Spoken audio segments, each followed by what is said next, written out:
You are being robbed of your energy. Approximately 1 in 3 Americans are sleep deprived, which is defined as getting consistently less than 7 hours of sleep. And so there are 3 main factors that you can tweak and improve and optimize to improve your sleep so that you can get the benefits of sleep and avoid the negatives. The first factor I named as sleep pressure because this is based on how sleep works.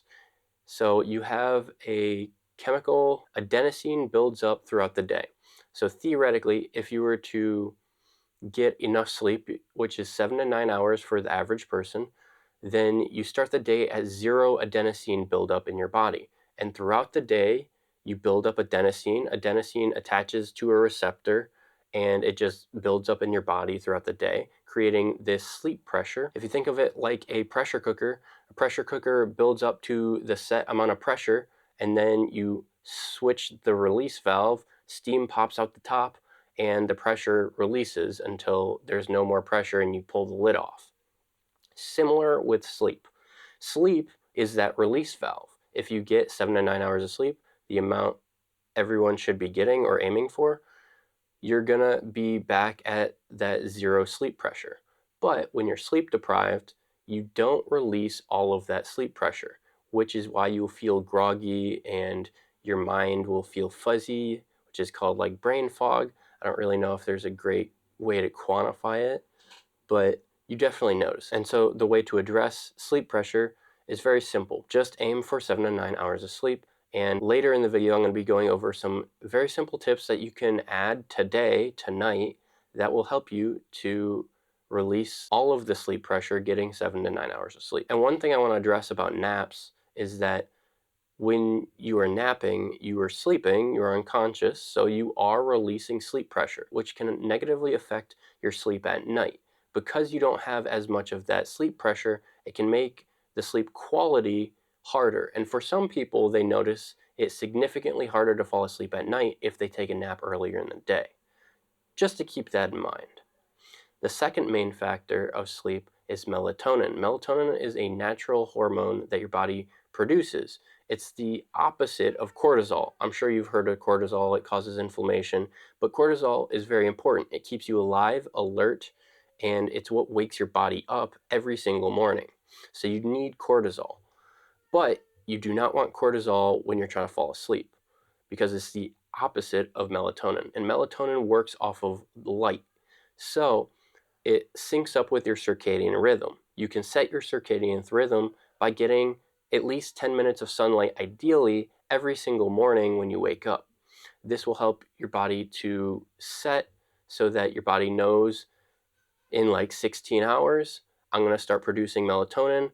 That's about when the sun should be setting, about when I should naturally be falling asleep. Your body naturally starts to produce melatonin as the sun starts to set and when most people naturally go to bed. However, melatonin is very dependent on light, and screens like your phones, TV, even ceiling lights in your house like LED lights, all of that light simulates the sun, which tells your body, oh, it's still daylight. And so you stop or shut the valve on the melatonin secretion, and so your body stops the process of falling asleep, which does the opposite. Then you start to wake up, which makes it harder to fall asleep. And if you do fall asleep, you get worse quality sleep because your sleep stages are going to be interrupted. So melatonin is very important for falling asleep, and to get the best quality sleep, you want to avoid blue light particularly, but kind of just light in general. And there was an interesting study that kind of addressed the height of the light to kind of simulate the sun.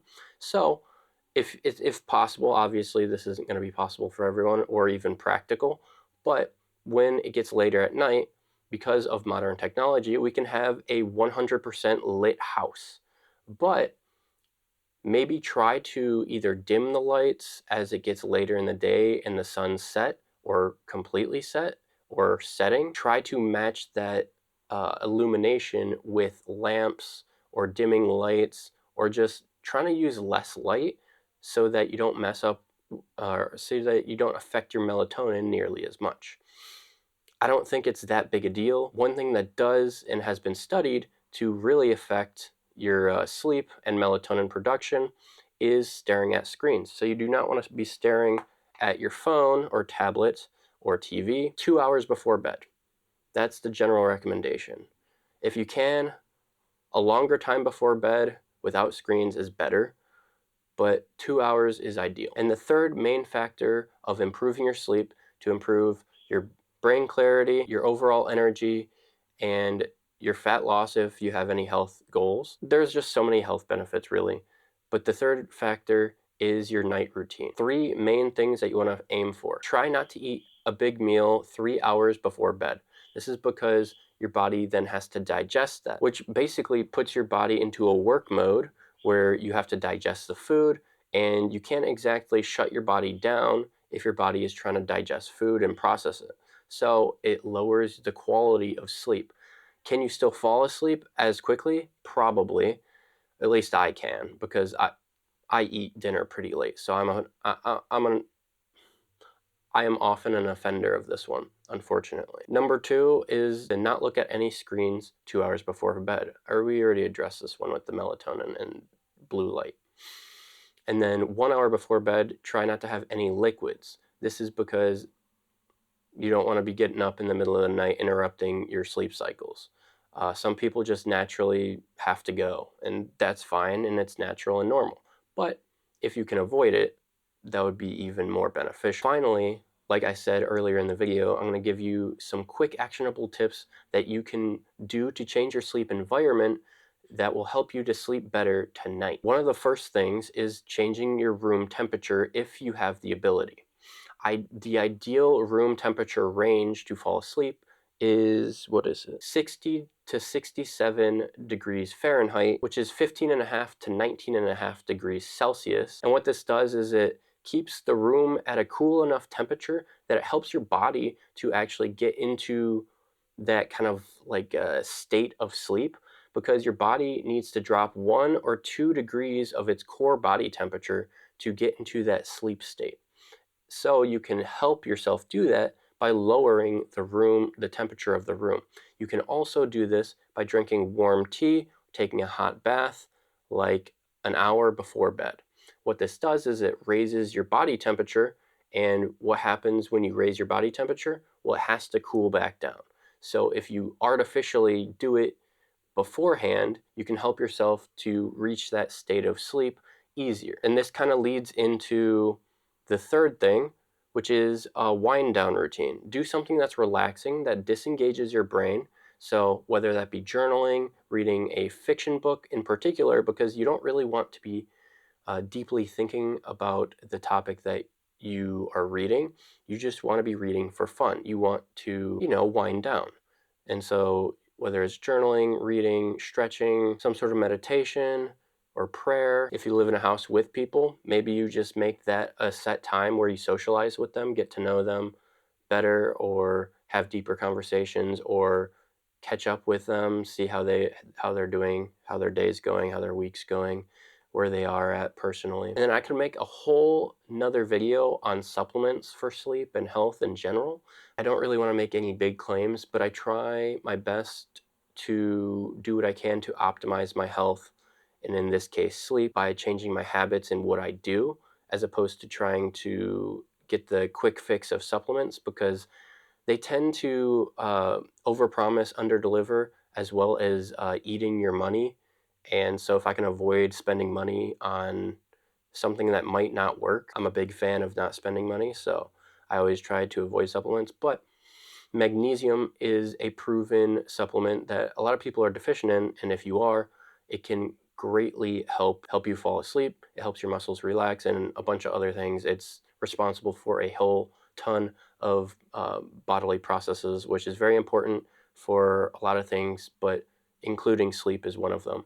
And so magnesium I can easily recommend. Other things like melatonin, kind of sway from one way to the other. Some people say that you need to take an absurd amount of melatonin. Some people say that if you take melatonin, that like testosterone, if you try to artificially add testosterone, then your body stops producing it naturally, which causes problems, because then you're reliant on the supplement. And so I don't want that, but I don't know. I haven't done enough research basically to give my opinion one way or the other. but I know a lot of people take the melatonin supplement. One thing I would recommend is that you do your research so that you know that the claimed dosage is the actual dosage in the supplement. A lot of times it's not, because supplements are not regulated.